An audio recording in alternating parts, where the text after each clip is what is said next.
all, Secretary Ming, thank you so much for being here today. We really appreciate it. I just wanted to ask you, when you first heard of this idea of Smart Energy Source, I know you were kind of introduced to the concept a little prior to this meeting. What did you think of it? Well, I like the concept because energy is a system and electricity is a very smart form of energy, but we don't do a very good job of capturing the intelligence of electricity. We use it in a smart energy source in dumb ways. And so anything that takes and integrates the system, so this is really a pretty visionary approach to take lots of components, put them together, and as I say, kind of make 1 + 1 = 3. After hearing from the partners, from the people who are behind the logos, and kind of hearing their plan and their ultimate goals, and then actually seeing some of the things that are happening right here in our Systems Operations Center, do you have a new perspective on it, any new thoughts about the partnership and where it's headed?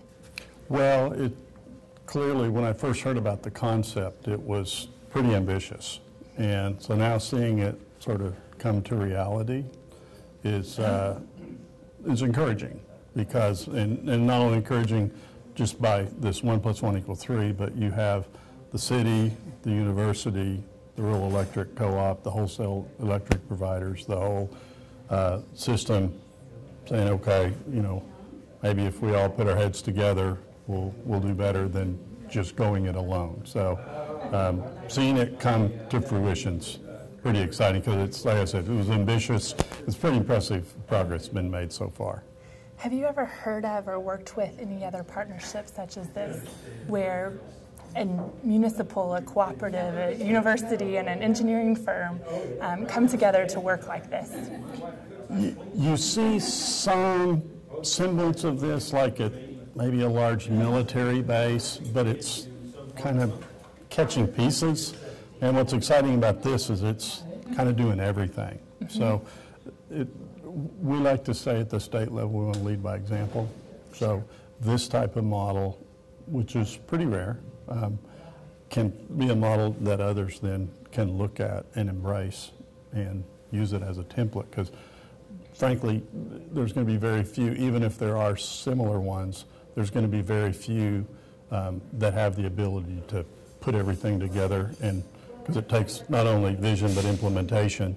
And so others can say, well, I don't have to do all the thinking, I can just take the template and apply it. So that's really pretty valuable. Do you think that others will begin to do that? Do you think that it is a template that others can model as we, as an energy industry, work toward the whole idea of smart grid or grid modernization? Yeah, I think they'll be driven to it by necessity.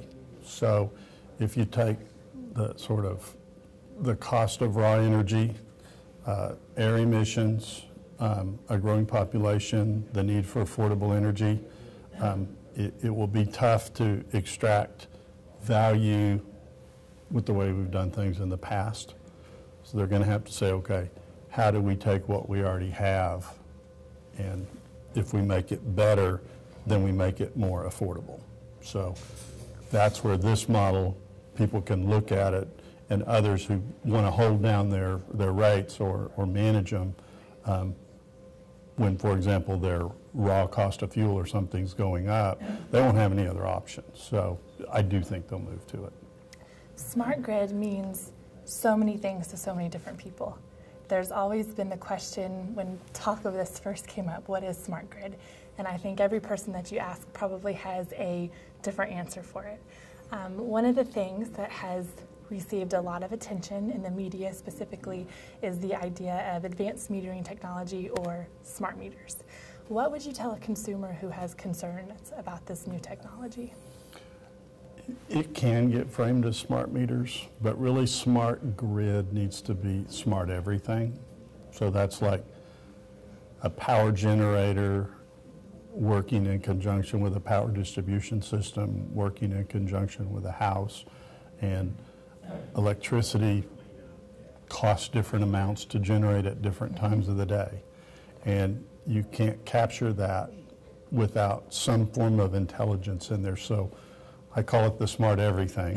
So the smart everything for a consumer means it's going to manage their electric rates in the future. It's going to manage emissions in the future. It's going to preclude or minimize the need to build new power plants that otherwise an inefficient system would require, just because we can manage the electricity more efficiently. So the smart everything, in the end, when implemented, it's going to benefit consumers. It is a consumer interest endeavor to do, and you just can't capture this intelligence of the system without it. Sure, I like that term, smart everything. It's a good one. Oklahoma is a windy state, and it seems that there's much interest in alternative energy, wind energy. However, Smart Energy Source is working on some energy efficient initiatives. Where do you think energy efficiency plays into Oklahoma's energy future? Yeah, so I'm a passionate advocate of energy efficiency because I think that is the place you have to start. Energy efficiency leverages every form of supply.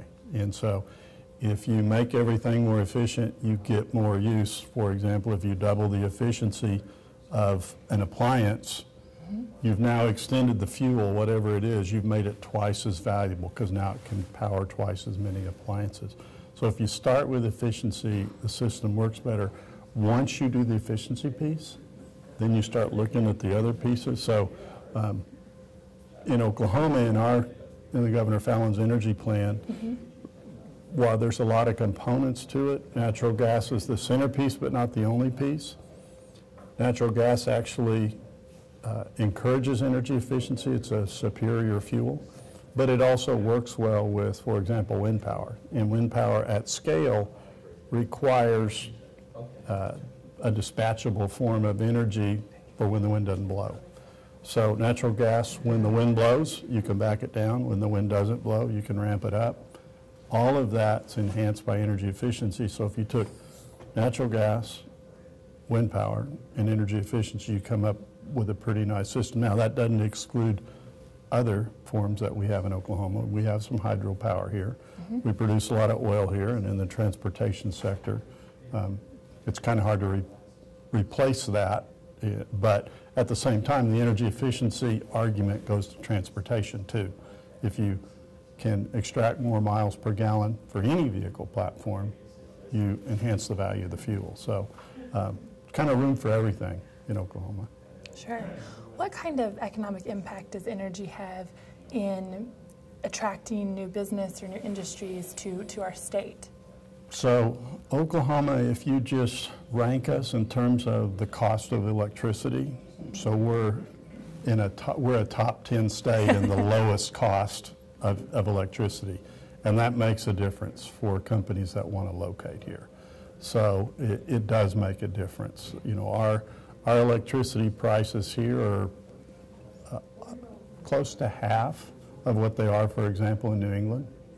So if you're energy intensive, and we would like to see more of our own energy. We're a net energy exporter. We'd like to see more industries come here, use our energy locally, create jobs locally, create products locally.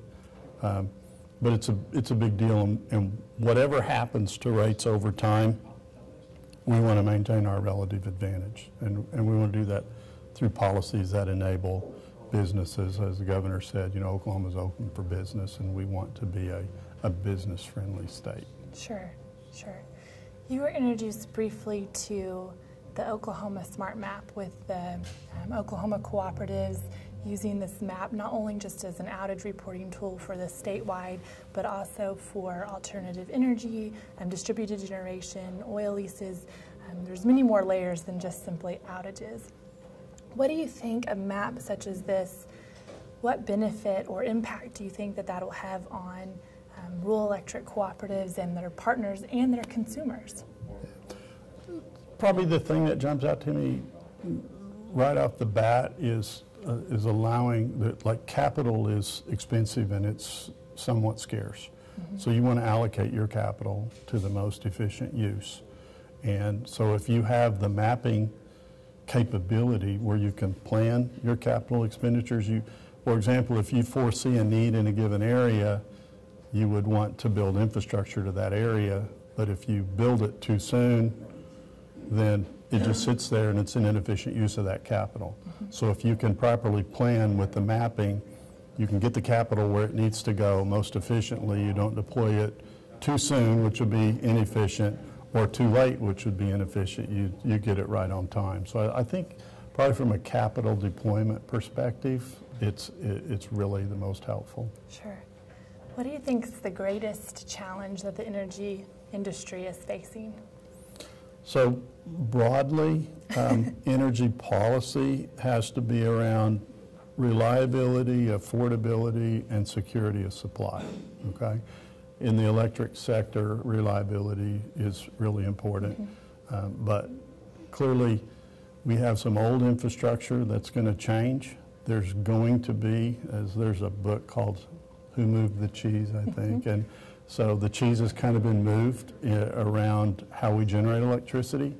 The Fukushima disaster in Japan that moved their cheese, so now they're having to realign.